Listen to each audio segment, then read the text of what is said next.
आहे एवढंच. काही लोक म्हणते की नाथ बाबा खूप वाईट बोलले, तुकोबराय खूप वाईट बोलले. या दोघांपेक्षा सुद्धा ज्ञानोबराय बोलतात, पण ज्ञानोबरायची भाषा तुम्हाला कळत नाही, ती अलंकारिक आहे. एक अभंग तुम्हाला सांगतो. जाणीव नेणीव भगवंते नाही, हरी उच्चारणी पायी मोक्ष सदा. नारायण हरी उच्चार नामाचा तेथे कळी काळाचा रेख नाही. तेथील प्रमाण नेनवे वेदासी आणि ते जीवजंतुसी. खरं सांगा, जीवजंतू घरात असतात का नालीत? हो, नालीतल्या किड्याची उपमा दिली ज्ञानोबरायला तरी लोकांना कळत नाही, दररोज म्हणतात ते जीवजंतुसी केवी कळे. यांनाच म्हणतात. ज्ञानोबरायची भाषा खूप अलंकारिक आहे. म्हणून मला खूप आनंद वाटतोय की आपण धर्माचं काम करत असताना, धर्माची जोपासना करत असताना आपल्या तरुणांनी खूप सुंदर नियोजन केलंय. बसलेल्या सगळ्या तरुणांना माझी विनंती, पोरांनो, छत्रपती शिवाजी महाराजांची जयंती म्हणजे नेमकं आहे तरी काय? हो बाबा, छत्रपती शिवाजी महाराजांची जयंती म्हणजे गावात झेंडे लावणं, मिरवणूक काढणं, हे एक बाह्य रंग झालंय हो महाराज. मी या मताचा महाराज आहे, दरवर्षी छत्रपती शिवाजी महाराजांची जयंती साजरी करा. पण जयंती साजरी करत असताना ज्या दिवशी तुम्ही माझ्या छत्रपती शिवाजी महाराजांचा जन्म उत्सव साजरा करता, त्या दिवशी कमीत कमी गावातल्या 5 पोरांनी तरी दारू सोडली पाहिजे. हीच खरी माझ्या छत्रपती शिवाजी महाराजांची जयंती. कमीत कमी 5 मुलांनी तरी गळ्यामध्ये माळा घातल्या पाहिजेत. ही छत्रपती शिवाजी महाराजांची जयंती आहे. कमीत कमी 5 मुलांनी तरी जीवनामध्ये व्यसन सोडले पाहिजेत. अरे पोरांनो, तुम्ही पिलेली दारू तुमच्या बापाला आवडत नाही. मी मगाशी बोलून गेलो तर माझ्या छत्रपती शिवाजी महाराजाला तुम्ही दारू पिलेली कधीच आवडणार नाही. आणि बसणाऱ्या सर्व मुलांना माझी विनंती, महाराज, तुम्हाला जर जीवनामध्ये मोठं व्हायचं असेल ना, जर तुम्हाला जीवनामध्ये इतिहास घडवायचा असेल, तुम्हाला जर जीवनामध्ये क्रांती करायची असेल ना पोरांनो, तर तुमच्या जीवनाचा आदर्श नक्कीच कोणीतरी मोठा व्यक्ती असला पाहिजे. मी याच्याही पुढे जाऊन सांगतो, तुम्हाला जर जीवनामध्ये मोठं व्हायचं असेल तर तुमच्या जीवनाचे आदर्श फक्त आणि फक्त छत्रपती शिवाजी महाराजच असले पाहिजेत. त्याच कोणी असं म्हणाल का की तुम्ही आज एवढा मोठा सोहळा साजरा केला? कोणी म्हणाल आपल्या गावामध्ये अनेक समाजाचे लोक? अजिबात नाहीये. हा उत्सव पाहिला, हा झेंडे पाहिले, हे सर्व वातावरण पाहिलं तर सगळे लोक हेच म्हणतील की गावामध्ये एकच समाज आहे. पण एवढे समाज असून सुद्धा तुम्ही माझ्या राजाचा उत्सव एवढ्या थाटामाटात करता, याचं कारण फक्त आणि फक्त तुमच्या अंतःकरणावर माझ्या वारकरी संप्रदायाचे काय संस्कार आहे महाराज. काय संस्कार आहे. म्हणून बसणाऱ्या पोरांना माझी विनंती, पोरांनो, जीवनामध्ये आदर्श ठेवत असताना चांगल्या लोकांचा आदर्श ठेवा. ज्यांनी देश खाल्ला त्यांचा आदर्श ठेवू. मी पुढाऱ्यांना एवढं बोलतो याचं कारणच असं आहे महाराज, आम्ही रात्रंदिवस समाजाला एकत्रित करण्याचा प्रयत्न करतोय. सोपान महाराज सानपांचं कीर्तन तुमच्या गावाला होऊन गेलंय महाराज. महाराष्ट्रात तुम्ही मला असं एक गाव दाखवा की ज्या गावामध्ये अर्धा पाटील समाज आहे, अर्धा वंजारी समाज आहे, आणि त्या गावाची ग्रामपंचायत बिनविरोध झाली असं एखादं गाव तुम्ही दाखवा, मी तुम्हाला 5 लाख रुपये बक्षीस देईल महाराज. पण महाराष्ट्रामध्ये एक गाव असं आहे की त्या गावामध्ये अर्धा मराठा समाज आहे आणि अर्धा वंजारी समाज असून सुद्धा ती ग्रामपंचायत बिनविरोध झाली. याला कारण त्या जिल्ह्यातले राजकारणी नाहीये, त्या तालुक्यातले आमदार नाहीये, त्याला कारण फक्त आणि फक्त एक आमच्या वारकरी संप्रदायाचा सेवक आहे. मी स्वाभिमानाने सांगतोय महाराज तुम्हाला, हे फक्त आम्हीच करू शकतो. हे फक्त ज्ञानोबराय तुकोबरायच करू शकतात. बाकीच्या लोकांकडून ह्या गोष्टी होणं शक्यच नाहीये. म्हणून तरुणांना माझी विनंती, पोरांनो, देशाविषयी धर्माविषयी सर्वांनी स्वाभिमान बाळगा. अरे मुस्लिमांनी जर हिरवा झेंडा वर केला तर सर्व मुस्लिम बांधव त्या झेंड्याखाली जाऊन बसतात. हो, बौद्ध धर्माच्या लोकांनी निळा झेंडा वर करू द्या, सर्व बौद्ध बांधव त्या झेंड्याखाली जाऊन बसतात.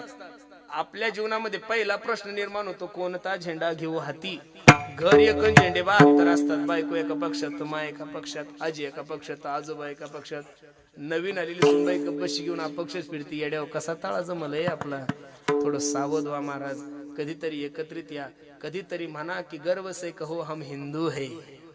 कधीतरी एका छत्रामध्ये यायचं शिका महाराज. अरे जन्माला आलेला पहिला प्रत्येक मुस्लिम हा पहिला हिंदूच असतो महाराज. तो सुनता झाल्यानंतर मुस्लिम होतो. नाही तर जगातला कोणता मुलगा की त्याची सुनता झालेली असते का गर्भात? नाही हो. नंतर 2 महिन्यानंतर त्याची सुनता झाल्यानंतर तो मुस्लिम होतो.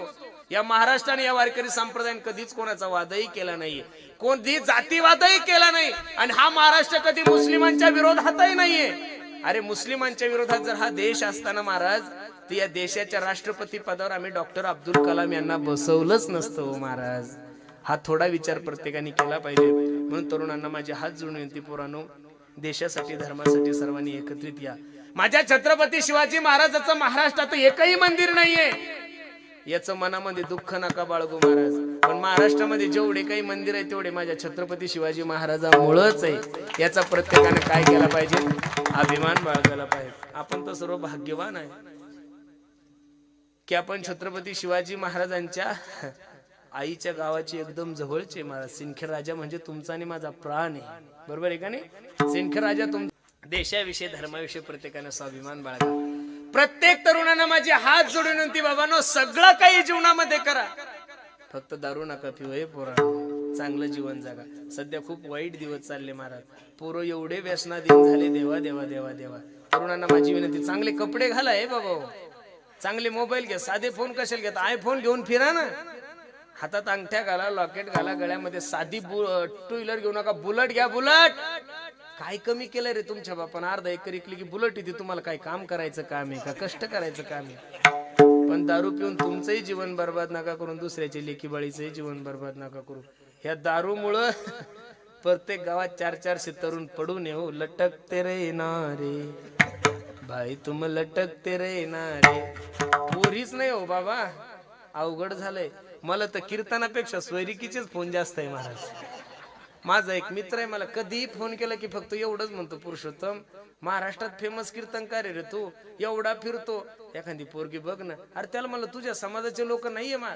तो म्हणे कोणत्या का वयना बघ ना. मी म्हणलं तसं कसं? अरे 5 लाख रुपये देतो फक्त बघ. असं म्हणता म्हणता म्हणता म्हणता ते 45 वर्षात झालं सतीश महाराज, 45 वर्षाचं.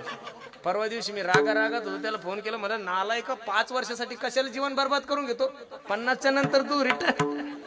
2007 मध्ये माझ्या एका मित्राच्या लग्नाला गेलो होतो. त्याचं नाव हरी पिलुटला होतं महाराज. अमेरिकेला राहायला होता तो, पण बँगलोर त्याचं गाव आहे. आम्ही काकीनाड्याला, विजयवाड्याला आम्ही 2-3 महाराज लोक, 2-3 ब्राह्मणामध्ये त्यांचं लग्न झालं. खूप मोठी 7 स्टार हॉटेल होती. त्यावेळेस चायनाचा काळ होता. कोणता काळ होता? चायनाचा. आता मी लग्न झाल्यानंतर ते म्हणे आपल्याला तिरुपतीला दर्शनाला जायचं. मग नवरदेव नवरीची गाडी वेगळी आणि त्याचे वडील आमच्या गाडीमध्ये होते. आम्ही जात असताना माझ्याकडे चावण्याचा मोठा फोन होता. मी त्याच्यात गाणी ऐकायचो, मोबाईल खेळायचो, गेम खेळायचो. फोन आला की फोनवर बोलायचो.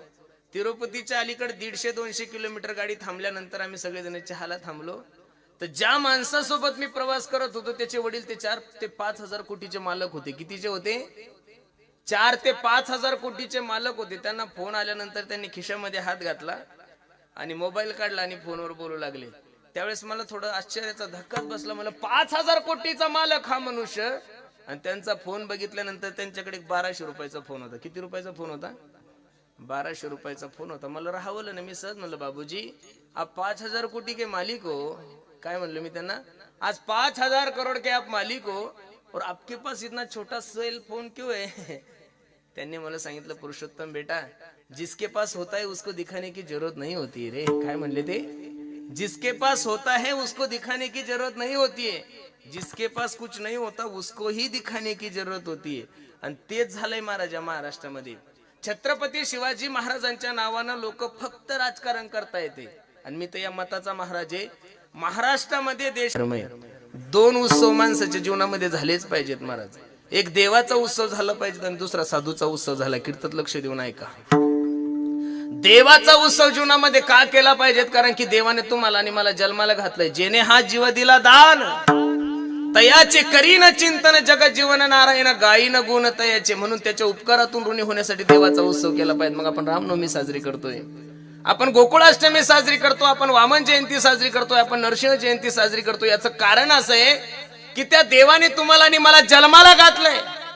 मग महाराज देवाचे उपकार आहे, त्याने जन्माला घातलाय. मग साधूची जयंती का साजरी करायची? साधूची पुण्यतिथी का साजरी करायची?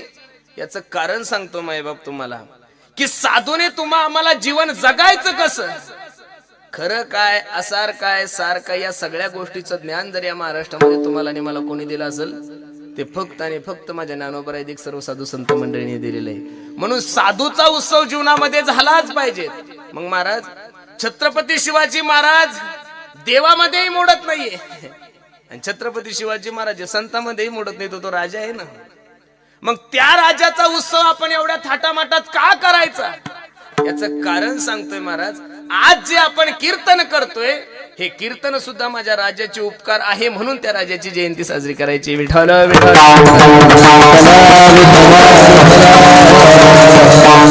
आनंद वाटतोय की आज तरुण पोरं बरेचशे प्रकारे छत्रपती शिवाजी महाराजाची जयंती तुम्हीच साजरी करताय असं नाहीये. महाराष्ट्र छत्रपती शिवाजी महाराजाची जयंती साजरी करतो यातही नवल नाहीये. भारत छत्रपती शिवाजी महाराजाची जयंती साजरी करतो यात नवल नाहीये. अख्ख्या विश्वातले लोक माझ्या राजाची जयंती खूप थाटामाटात करतात. मला आनंद वाटला की तुम्ही सुंदर मिरवणूक काढली, सुंदर कीर्तन ठेवलं. महाराज माफी मागून एक वाक्य बोलू का? तुम्ही फक्त कसणाऱ्या मंडळीला एक प्रश्न करील. माझ्या राजाचा उत्सव साजरा करत असताना, गणपती उत्सव साजरा करत असताना, नवरात्र उत्सव साजरे करत असताना शास्त्राने काहीतरी नियमावली घालून दिलेली आहे, काहीतरी परंपरा घालून दिलेली आहे. आता कीर्तन संपल्यानंतर एखाद्या सद्ग्रस्ताने मला सांगितलं, म्हणे पुरुषोत्तम दादा चला ना आमच्या घरी चहा घ्यायला. आणि मी तुमच्या घरी चहा घ्यायला आलो आणि जर मी चप्पल घालून तुमच्या बैठकीत गेलो, तुम्ही काय म्हणसाल? याला कीर्तन करायची अक्कल आहे पण वागायची अक्कल नाही. सहजच म्हणसाल ना तुम्ही. कळतंय ना मी काय बोलतो ते? हा बोलत चला, नाही कळलं तरी माना हलवा. बरोबर आहे का नाही? तुम्ही आणि या धर्माला, या देशाला चांगल्या वाईट लोकांपासून भीतीच नाही हो. वाईट लोक आपलं काय बिघडवणार आहे महाराज? या देशाला आणि या धर्माला सगळ्यात मोठी भीती जर कशापासून असेल तर ती फक्त आणि फक्त पाखंडी लोकांपासून आहे महाराज. कारण या जगाचा जर अभ्यास केला ना तर काही काही लोक दिसायला एवढे गरीब दिसतात ना, बाबा बाबा बाबा बाबा बाबा बाबा बाबा, अख्खं गाव त्यांचं वर्णन करतो. याच्यासारखा माणूस आमच्या गावात नाही, पण महाराज त्याचं चरित्र जर पाहिलं ना तर त्याच्यासारखा नालायक अख्ख्या जिल्ह्यात नसतो. एवढे नालायक असतात काही लोक.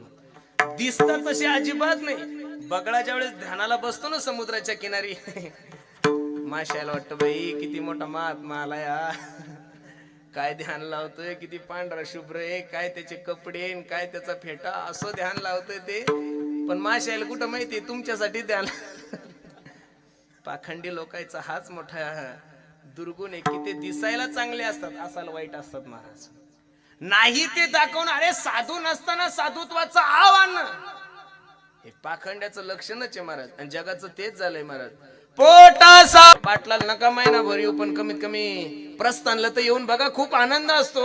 हजारोनं नाही, लाखोनं नाही, कोट्यानं लोक येतात माझ्या ज्ञानोबराय तुकोबरायचा सोहळा पाहण्यासाठी. पाटील हो नाही करतात तयार झाला. प्रस्थानच्या दिवशी आळंदीला आलं पाटील. ते ज्ञानोबरायचा सोहळा आणि तुकोबरायचा सोहळा पाहिल्यानंतर तर पाटील भ्याकच झालं. बाबा बाबा बाबा एवढे लोक. मला म्हणे महाराज आता तिकडं काही का होईना मी पंढरपूर पर्यंत काही घरी जात. आमच्या सोबत सुंदर वारी केली आम्ही. दशमीच्या दिवशी पंढरपूरला पोहोचलो.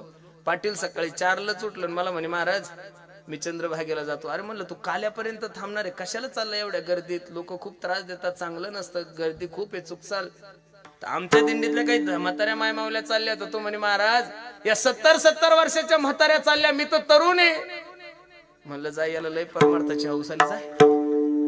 गेलं. आता 700 एकर जमीन ज्या माणसाला आहे तो पंढरपूरला येताना काही 2-3 हजार घेऊन येईल बाई. 1.5 लाख रुपये घेऊन आला होता खर्चायला. आणि जुनी कोपरी होती त्याच्याकडे, ती अशी कोपरी ठेवायची बघ म्हातारे लोक. मग पैसे माझ्याकडे काढून ठेवा कपडे. तसंच चंद्रभागेवर गेला. मग चंद्रभागेवर गेल्यावर कोणासोबत जावं ना, कपडे काढले ठिगले, चंद्रभागेत बुडी मारूस तर एका वारकऱ्याने तिची पिशवी पळवली. हे गेलं वारकरी पळून. बघता काय माझ्याकडे ते अंडरवेलवर माझ्याकडे आलं महाराज. 140च्या पुढे त्याचा ताप गेला होता. आणि माझ्याकडे पाहून म्हणे सगळ्याच्या नादी लागा, पण तुमच्यासारख्या तुमच्यासारख्या बोलोकायच्या नादी लागून. अरे मला झालं काय? अहो तुम्ही काय सांगितलं होतं की पंढरपूर असं आहे, ऐशी चंद्रभागा, ऐशी भीमा तीर आणि ऐसा विठेवर देव कुठे. अहो महाराज एका वारकऱ्यानं माझी पिशवी पळवली हो.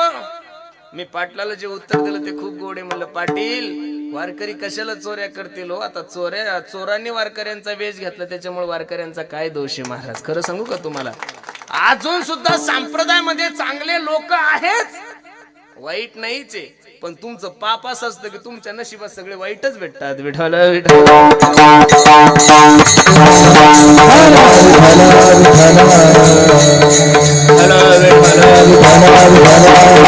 म्हणून छत्रपती शिवाजी महाराजांविषयी असता नसताना सुद्धा लोकांची दिशाभूल करत असताना आम्ही राजांना खूप मानतोय, आम्ही खूप राजाचे अनुयायी आहोत.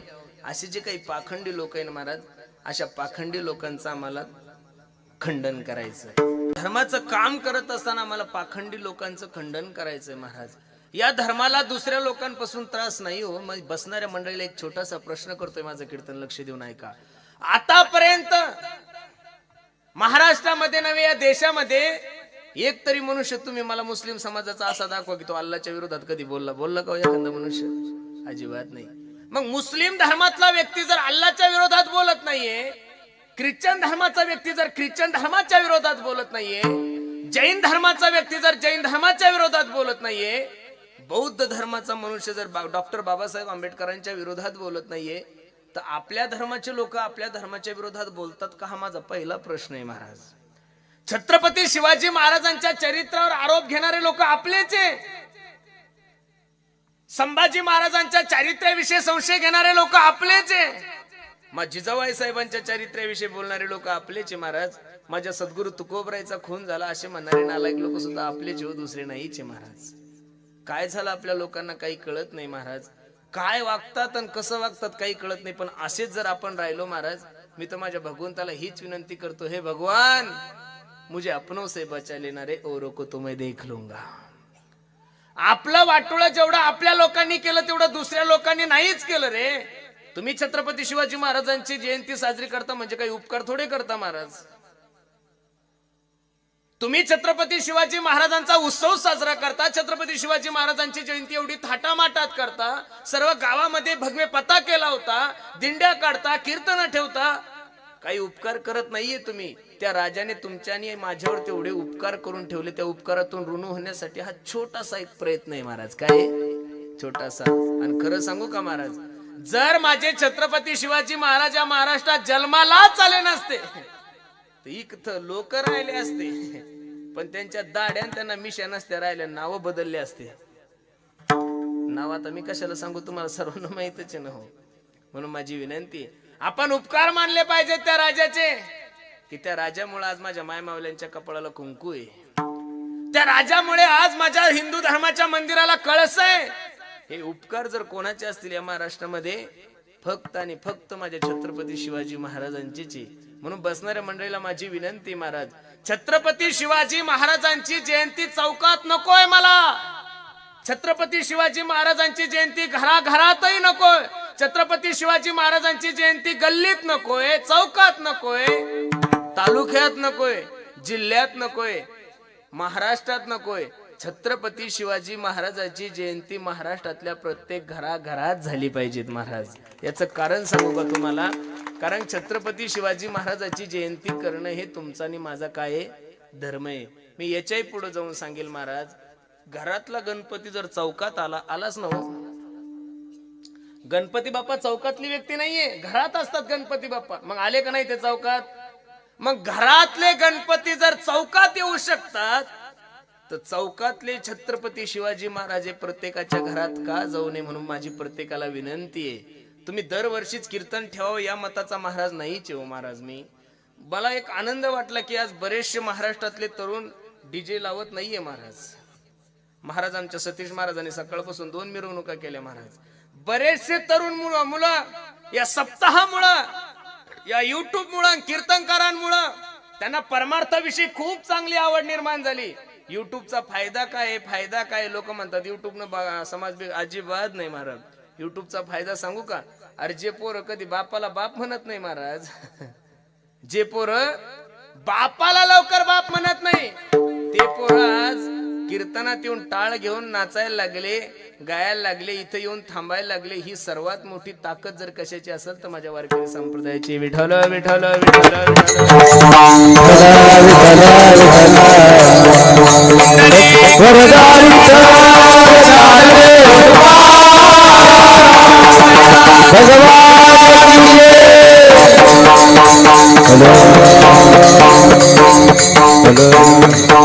म्हणून काही नसताना जे परमार्थाचा आव आणतात, धर्माचं आव आणतात, असे जे काही पाखंडी लोक आहे ना, अशा पाखंडी लोकांचं आम्हाला खंडन करायचं. करणे पाखंड खंडन, धर्माचं पालन. धर्म म्हणजे आहे तरी काय हो महाराज? तुम्ही आम्ही लोकांनी धर्म खूप वेगळ्या मार्गाला नेऊन ठेवलाय. तुम्ही आम्ही साधू संत वाटून घेतलेले, तुम्ही आम्ही लोकांनी छत्रपती वाटून घेतले महाराज. प्रत्येक महाराष्ट्रातल्या मराठ्यांना असं वाटतं की छत्रपती शिवाजी महाराज माझेच आहे. कोणी सांगितलंय हो तुम्हाला? नाहीये महाराज, जातीवादाच्या पलीकड जो राजा आहे तो माझा छत्रपती शिवाजी महाराज आहे महाराज. आपण लोकांनी त्यांना जातीत आणून ठेवलंय हो. प्रत्येक संताला तुम्ही आम्ही सर्वांनी कसं आणून ठेवलंय? जातीत आणून ठेवलंय. मला खूप आनंद वाटलाय की कोण धर्म धर्म म्हणजे तुमच्या डोक्यात जो धर्म फिरतोय तो तुकोबरायला मान्यच नाहीये. धर्म काय आहे महाराज? एका वाक्यात सांगतो, माणसाने माणसासोबत प्रेमानं वागणं हा जगातला सगळ्यात मोठा धर्म आहे. माणसाने माणसासोबत प्रेमानं वागणं हा जगातला सगळ्यात मोठा धर्म आहे. आणि असा जो धर्म आहे त्या धर्माचं आम्हाला काय करायचं? धर्माचे पालन करणे पाखंड खंडन. आणि पाखंडी लोकांचं खंडन करत असताना, धर्माचं पालन करत असताना ते मुक्त होऊ शकतो. तो कशानं? फक्त नामानं. वाल्या कोळ्यानं थोडं पाप केलंय का? किती पाप केलं माहिती का तुम्हाला? माणूस मारला की दगड उचलायचा आणि राजनात टाकायचा. असे 7 राजनं भरले होते दादा. किती भरले होते? किती राजनं भरले होते? 7. एवढे माणसं मारू शकतो का आपण? आपल्याकडून काय होणार आहे महाराज? आपल्याला साधी बायकोच्या थोबडीत मारणं होय ना. बायकोनं नुसते डोळे वासरले तर काही लोकांना सलाईन लावावं लागतात हो. इतकं अवघड काम आहे बायकोचं, सोपं नाहीये ते. आपण काय माणसं मारणार आहे? शक्य नाही आपल्या कोणत्या गोष्टी. मग एक माणूस मेला की दगड उचलायचा आणि राजनात टाकायचे. असे 7 राजनं भरले होते. एवढे माणसं मारले. नारदजी भेटल्यानंतर नारदजीने फक्त 1 मिनिटाचा सत्संग केलेला आहे. ए वाल्या, ज्यांच्यासाठी एवढं अनिष्ट मार्गाचं वर्तन करतोय, ज्यांच्यासाठी एवढं वाईट वागतोय, शेवटी तुझ्या कोणीच कामी येणार नाही रे. हा त्रिकालाबाधी सिद्धांत आहे. एवढा भावला मार असतो अंतकरणाला सत्संग. पण मी करू काय? काहीच नको करू, फक्त राम राम. माणसं एवढे मारले होते तर राम सुद्धा म्हणताय ना, मरा मरा मरा म्हणता म्हणता म्हणता म्हणता राम कधी झाला आणि काय अधिकार प्राप्त झालाय कोळीयाची की मुळे. ठीक आहे, जाऊ द्या, वाल्या कोळ्याचं उदाहरण सोडून द्या. दुसरं तुम्हाला आजा मेळ्याचं सांगतो भागवतामध्ये. थोडं पाप नाही केलं आजा मेळ्यानं, तुम्ही काय वे विचार करून करून करणार आहे हो? काहीच नाही करू शकत. आजा मेळ्याने एका वेश्येसोबत लग्न केलं होतं आणि त्या वेश्येपासून त्याला 8 मुलं झाले होते. किती झाले होते? एवढं तुम्हाला मला जमणार आहे का महाराज?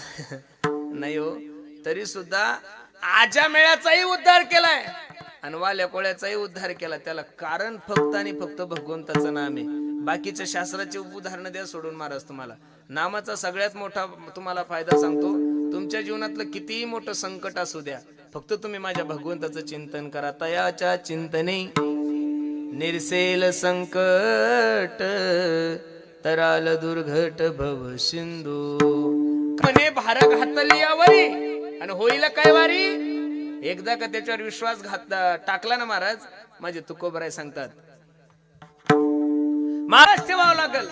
आणि एकदा का विश्वास ठेवला ना महाराज, मागे पुढे उभा आहे सांभाळीत आलिया आघात निवाराय. म्हणून आहे त्या वेळेमध्ये भगवंताचं चिंतन केलं पाहिजे.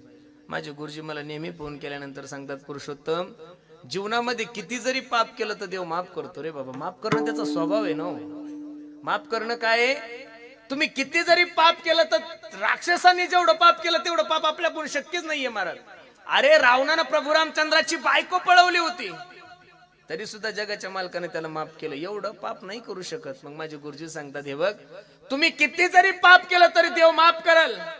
पण आहे त्या वेळामध्ये जर माझ्या भगवंताचं चिंतन नाही केलं तर ही गोष्ट देवाला कधीच आवडणार नाही. म्हणून बसणाऱ्या मंडळीला माझी विनंती आहे, बाकी नाही काही करता आलं तरी चालेल, पण भगवंताचं चिंतन माणसाने केलंच पाहिजेत. आणि हे सर्व संतांनी सांगितलं. बाबांनो, करा रे बापानो साधन हरीचे, झनी करणीचे करुणा. विठ्ठल विठ्ठल म्हणा वेळोवेळा, हा सुख सोहळा. हा राम राम स्मरा आधी, लाहो करा गाठ गाला मूळ बंदी, सांडा वाहू गियावू पादी, लक्ष लावो निराहा गोविंदी गा. राम राम स्मरा आधी. म्हणून तुकोबराय सांगतात, जगामध्ये सगळ्यात मोठं साधन जे आहे ते नाम आहे. आणि त्या नामाचं आम्हाला काय करायचं? बीज वाढवावे नाम. धर्माचं पालन करत असताना, पाखंडी लोकांचं खंडन करत असताना, समाजामध्ये नामाचं बीज वाढवत असताना जर कोणी आमच्या धर्माच्या विरोधात बोलत असेल, जर कोणी आमच्या संतांच्या विरोधात बोलत असेल, त्याला त्या क्षणी त्या शब्दात उत्तर देऊ अभंगाचं. जसं तसं तीक्ष्ण उत्तर आहे. म्हणजे जो जसं आमच्या धर्माच्या विरोधात बोलत त्याला त्या शब्दामध्ये आम्ही उत्तर देऊ. तुम्ही कर्मवीर भाऊराव पाटलांचं नाव ऐकून आहे महाराज, कीर्तन लक्ष देऊन ऐका. कर्मवीर छत्रपती शिवाजी महाराजांच्या विषयी अंतःकरणामध्ये कर्मवीर भाऊराव पाटलांच्या किती प्रेम होतं, किती भाव होता, किती आवड होती, लक्ष देऊन ऐका. कर्मवीर भाऊराव पाटील यांचं गाव मला वाटतं सांगली आहे. शिक्षण महर्षी त्यांना म्हणत होते. काय म्हणत होते? शिक्षण महर्षी. त्यांनी एक छोटासा संकल्प जीवनामध्ये केला की गोरगरिबांच्या मुलांसाठी शाळा बांधायची. पण बांधायची कशी? घरची परिस्थिती नाजूक आहे ना, म्हणून प्रत्येक घरी जाऊ लागले, मुठभर धान्य गोळा करू लागले. ही बातमी ज्या वेळेस गुजरातच्या सावकाराला कळाल्यानंतर सावकारांनी कर्मवीर भाऊराव पाटलांना बोलवणं केलं. पाटील इकडे या. पाटील ज्यावेळेस सावकाराला भेटायला गेल्यानंतर सावकार सांगू लागले, असं किती दिवस धान्य गोळा केलं म्हणजे शाळा बांधसाल? सेवकाला सांगितलं, हे जाय रे कपाटामधून चेकबुक घेऊन ये. चेकबुक घेऊन आल्यानंतर सावकाराने चेकवर सही केली आणि कर्मवीर भाऊराव पाटलांच्या हातात चेक दिला आणि सांगितलं, पाटील तुम्हाला जेवढी काही अमाऊंट टाकायची तेवढी अमाऊंट टाका आणि शाळेचं काम पूर्ण करा. फक्त माझी एक अट आहे. काय? कर्मवीर भाऊराव पाटलांनी विचारलं, काय अट आहे? तो सावकार कर्मवीर भाऊराव पाटलाला सांगू लागला, पाटील तुम्ही जे शाळेला छत्रपती शिवाजी महाराज विद्यालय नाव दिलेले ते नाव काढून टाका, माझ्या बापाचं नाव त्या शाळेला द्या. तुम्ही म्हणसाल तेवढा पैसा मी तुम्हाला द्यायला तयार आहे. कर्मवीर भाऊराव पाटील होते महाराज, ज्यांच्या रक्तातच पाटील की. ते काय ऐकून घेतील कोणाचं? घेतला महाराज. ते काय म्हणतात, चेक त्याचे 15-20 तुकडे केले आणि सावकाराच्या अंगावर फेकले. सावकार हा तुमचा चेक. एकच आहे की मी छत्रपती शिवाजी महाराज कोणत्याच ठिकाणी आचरणात पाहिलेले नाही. म्हणून बसलेल्या सगळ्या तरुणांना माझी विनंती, महाराज छत्रपती शिवाजी महाराजांचे फोटो गाडीला लावण्यापेक्षा छत्रपती शिवाजी महाराजांचे नाव गाडीवर लिहिण्यापेक्षा असं जीवनामध्ये काहीतरी काम करा की जेणेकरून छत्रपती शिवाजी महाराजाला बरं वाटेल. विठ्ठल विठ्ठल.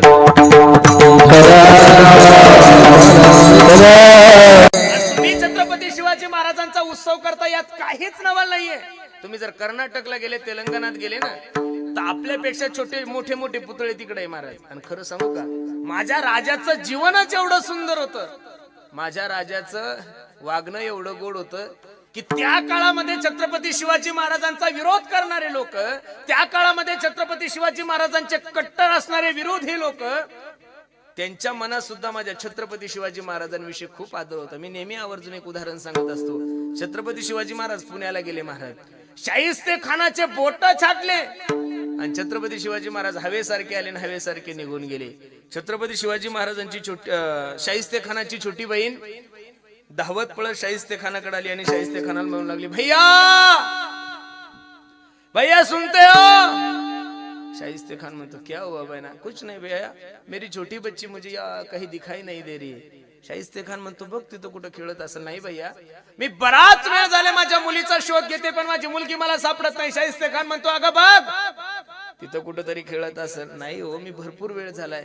त्यावेळेस शाहिस्ते खानाची बहीण शाहिस्ते खानाला म्हणू लागली, भैया मगाशी छत्रपती शिवाजी महाराज आले होते आणि त्यांचे मावळे त्यांच्या सोबत आले होते. मला असा अंदाज आहे, मला असं वाटतंय की नक्की छत्रपती शिवाजी महाराजांचे मावळे माझ्या पोरीला घेऊन गेले असतील. हे वाक्य ज्यावेळेस शाहिस्ते खानानं ऐकलं त्यावेळेस शाहिस्ते खान 2 मिनिटं स्तब्ध झाला आणि आपल्या बहिणीला जे उत्तर दिलं त्या उत्तरातून आपल्या लक्षात येतं की शाहिस्ते खानासारख्या नालायकाच्या मनात सुद्धा छत्रपती शिवाजी महाराजांविषयी किती आदर होता.